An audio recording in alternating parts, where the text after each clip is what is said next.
Dans 90% des couples qui n'ont pas fait de travail intérieur, il existe un mécanisme qui détruit la relation sans que ce soit reconnu la plupart du temps. Et tant que cela n'est pas vu, l'autre est toujours le problème. Donc ça devient un problème. La dynamique invisible qui gouverne certains couples, c'est le cycle poursuite-retrait. Quand le couple n'est pas vécu en conscience, il y a souvent ce cycle de poursuite-retrait. Et il est important de le rendre visible parce que c'est un mécanisme très fréquent et qui crée 80% des tensions dans les couples. Et on peut en sortir, bien sûr.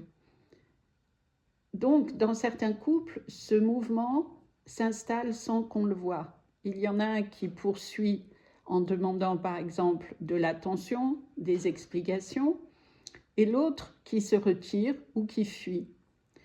Et chacun à ce moment-là pense que l'autre est le problème. Celui qui demande, qui poursuit, entre guillemets, on va dire, est celui qui cherche la connexion, la clarté, l'explication, la réparation immédiate selon ce qui s'est passé. Et celui qui se retire, lui, il cherche la paix, l'espace, la décompression, ou bien simplement il fuit parce qu'il ne sait pas, il n'a pas la capacité de faire autrement. Et en réalité, les deux sont dans un mode protection. Donc, plus l'un poursuit, plus l'autre se retire parce qu'il se sent piégé, ou parce qu'il n'a pas les mots pour s'exprimer, ou parce qu'il n'a besoin que de compagnie et rien d'autre. Il n'est pas encore assez mature, parfois, pour ressentir et avoir besoin du plaisir de l'échange. Sauf qu'il faut savoir que l'échange profond, c'est lui qui crée le ciment dans la relation. Et plus l'un se retire, plus l'autre poursuit, et le couple tourne en boucle dans une profonde insatisfaction pour les deux. Il est important d'identifier ce cycle et le nommer pour en sortir. Parce qu'il n'y a pas de faute, il y a seulement des besoins différents et des comportements différents. Et donc, à un moment donné, il faut être capable de dire je suis activé, j'ai besoin de...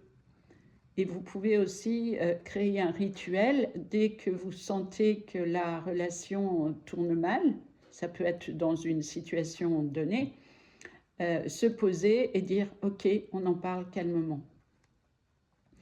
Donc, il peut y avoir une demande d'explication et ce qui est à regarder, c'est que ça n'est pas l'un qui joue contre l'autre, ce sont les deux qui jouent contre ce cycle qui s'est mis en place de façon invisible.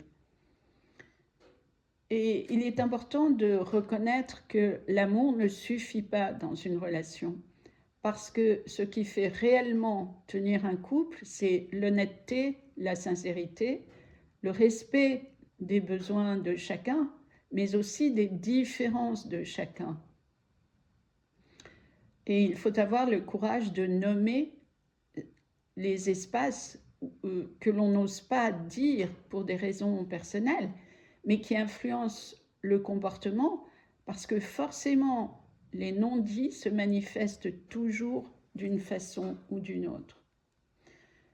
Donc, il est important de démystifier l'idée que l'amour est la base suffisante et reconnaître les 3 piliers concrets qui soutiennent une relation durable. Parce qu'il existe des couples qui s'aiment profondément et pourtant en même temps se détruisent. Parce que l'amour n'est pas un plan de construction. Donc ces piliers, ce sont la sécurité émotionnelle, pouvoir être soi sans peur, sans se cacher. La responsabilité personnelle, c'est-à-dire que chacun travaille sur ses blessures, sur ses émotions, sur ses ressentis, pas sur ceux de l'autre. Et bien sûr, la compatibilité de rythme par rapport à l'énergie, les besoins, la vision d'une vie commune, à quoi elle doit ressembler, et la direction de ce que l'on souhaite prendre et vivre ensemble. Et il ne faut pas croire que tout peut être simple ou doit être simple parce qu'il y a de l'amour. L'amour, c'est un carburant, ce n'est pas un GPS. Donc, regardez peut-être quel pilier manque aujourd'hui dans votre relation. Parce qu'un couple peut survivre à un manque d'amour temporaire, mais jamais à un manque de sécurité. L'amour ouvre la porte, certes, mais c'est la maturité qui la garde ouverte et qui permet au couple de durer. Alors, on peut se poser la question, bien sûr, quand rester et quand partir. Et il y a 3 questions qui peuvent permettre la réponse, en tout cas clarifier ce que vous vivez à l'intérieur de vous. Et donc, la première, c'est dans cette relation. Est-ce que je me perds ou est-ce que je me retrouve? Est-ce que cette relation me permet de rester vivante, digne, en expansion, d'aller vers la meilleure version de moi-même? Ou bien est-ce que je m'éteins? Ensuite, est-ce que l'autre est capable de se remettre en question, même un peu?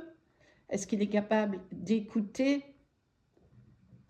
ce que je lui dis, mais pas seulement écouter, de l'entendre et d'en tenir compte? Et ensuite, est-ce que je me sens plus souvent en vigilance dans cette relation ou en sécurité?